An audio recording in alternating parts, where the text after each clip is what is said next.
Assalamualaikum dan salam sehati sejiwa. Hasrat sebuah keluarga di Kampung Bunang Suk untuk memiliki tempat kediaman yang lebih selesa akhirnya tercapai apabila siapnya sebuah rumah jenis konkrit menggantikan rumah mereka yang terbakar Disember tahun lalu.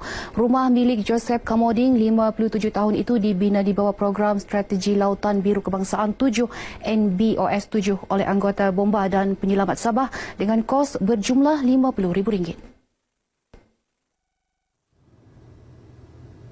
Ketika ditemui pemberita selepas menerima kunci rumah, Joseph yang tinggal bersama isteri dan 7 orang anak amat berterima kasih atas usaha kerajaan membantu keluarganya mendapatkan rumah baru malah lebih baik dari sebelumnya. Saya amat berterima kasih kepada Jabatan Bomba oleh kerana dia bagi pihak jabatan ini adalah bertungkus lumus untuk melaksanakan membangun satu buah rumah untuk saya. Majlis penyerahan kunci rumah ini disempurnakan Menteri di Jabatan Perdana Menteri yang juga Ahli Parlimen Pensiangan Tan Sri Joseph Kurup. Beliau memuji usaha Jabatan Bomba dan Penyelamat Sabah kerana membantu mangsa kebakaran rumah yang kurang berkemampuan untuk mendapatkan sebuah rumah baru dalam meneruskan kelangsungan hidup mereka seisi keluarga. Sementara itu, Pengarah Jabatan Bomba dan Penyelamat Sabah Nordin Pauzi berkata sebanyak 12 buah rumah telah dibina di bawah NBOS 7, manakala pihaknya juga telah melaksanakan projek baik pulih 25 buah rumah di seluruh negeri. Jabatan Bomba ini selain daripada pemadaman kebakaran dan penyelamatan, kita juga terlibat dalam program seperti ini, program CSR dan juga program NBOS. Di mana setakat ini kita telah membina sebanyak 12 buah rumah, termasuk dengan yang inilah. Dalam perkembangan lain, Nordin berkata kerja-kerja pembinaan Balai Bomba dan Penyelamat di daerah kecil Sok akan dimulakan tahun depan. Dalam majlis ini, seramai 34 ketua kampung di sekitar daerah kecil Sok menerima alat pemadam api daripada Jabatan Bomba dan Penyelamat Sabah. Masih terdapat ruang untuk penambahbaikan terhadap potensi belia di negeri ini. Menteri Belia dan Sukan Negeri Datuk Haji Taufik Abu Bakar Titingan berkata ini berdasarkan penilaian Indeks Belia Sabah 2015 iaitu nilai skor keseluruhan domain potensi diri berada pada tahap sederhana. Datuk Haji Taufik berkata 5 petunjuk digunakan untuk mengukur domain potensi diri iaitu kepimpinan, kepekaan, memperkasakan diri, keusahawanan dan kreatif.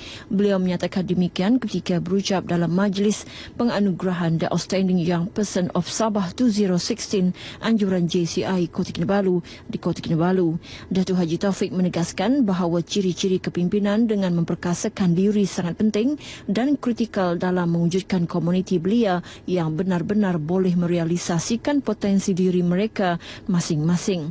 Dalam majlis ini, seramai 6 orang penerima menerima anugerah iaitu Atta Kurup menerusi kategori politik, undang-undang dan hal ehwal kerajaan Rosella Mary Majrin bagi kategori pencapaian seni dan budaya, Sheila Shina Damian bagi kategori kepimpinan moral dan alam sekitar, Edgar Pong Kang Wen kategori perninaan, ekonomi dan pencapaian keusahawanan dan Jovi Joli bagi kategori pencapaian diri dalam bidang sukan.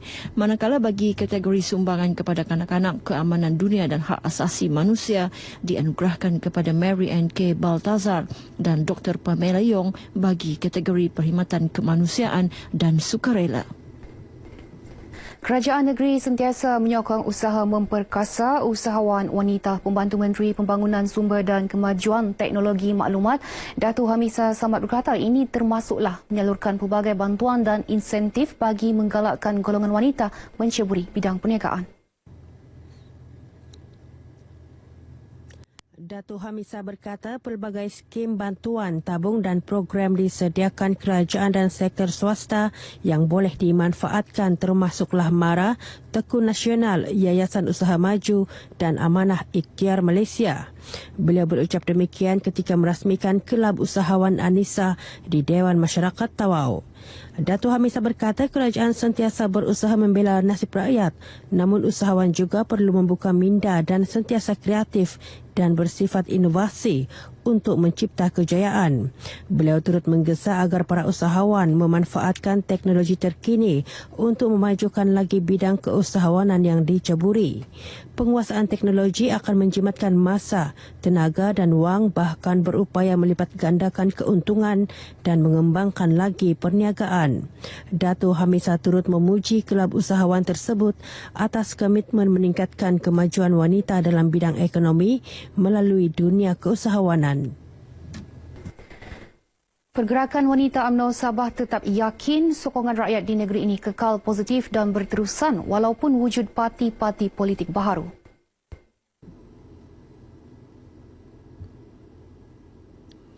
Ketua Pergerakan Wanita UMNO Sabah Datuk Armani Haji Mahiruddin berkata kewujudan parti baharu itu tidak akan menjejaskan Barisan Nasional BN dan UMNO pada pilihan raya umum akan datang.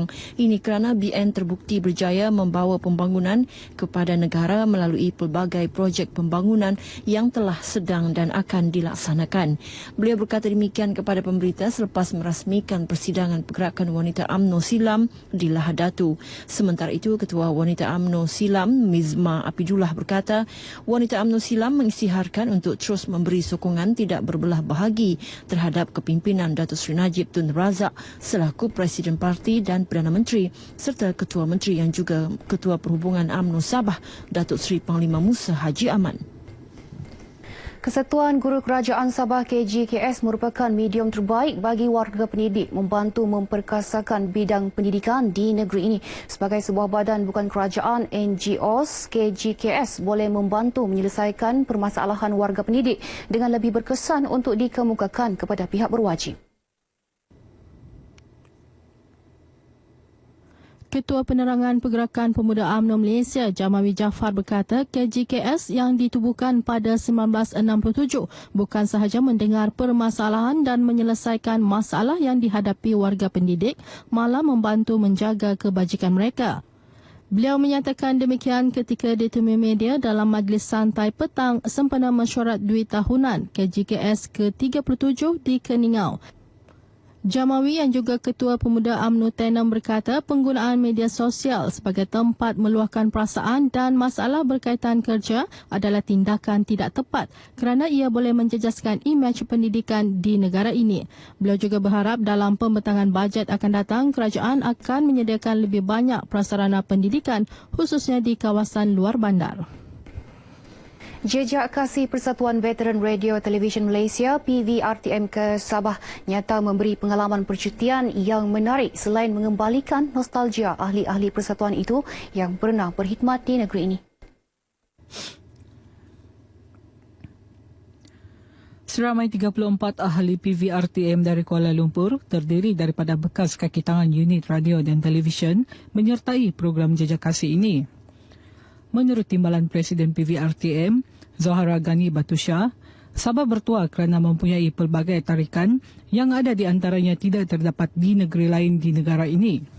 Saya rasa kalau Sabah Tourism betul-betul fokus dari segi makanan, dari segi buah-buahan, banyak betul-betul buahan tempatan yang kita tak ada di Kuala Lumpur, pemandangan dan juga dia punya resorts, river cruise dia yang pergi tengok yang monyet yang hidung panjang tu, proboscis tu dan the kunang-kunang. I think you have a lot of tourists coming to Sabah.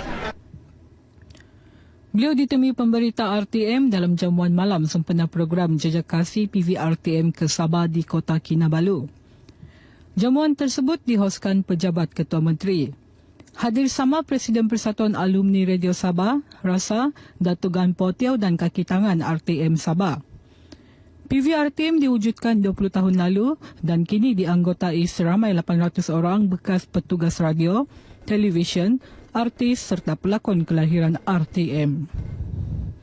Baik, sekian paparan berita dari Sabah. Kembali kepada Redwin di Angkasa Puri. Silakan.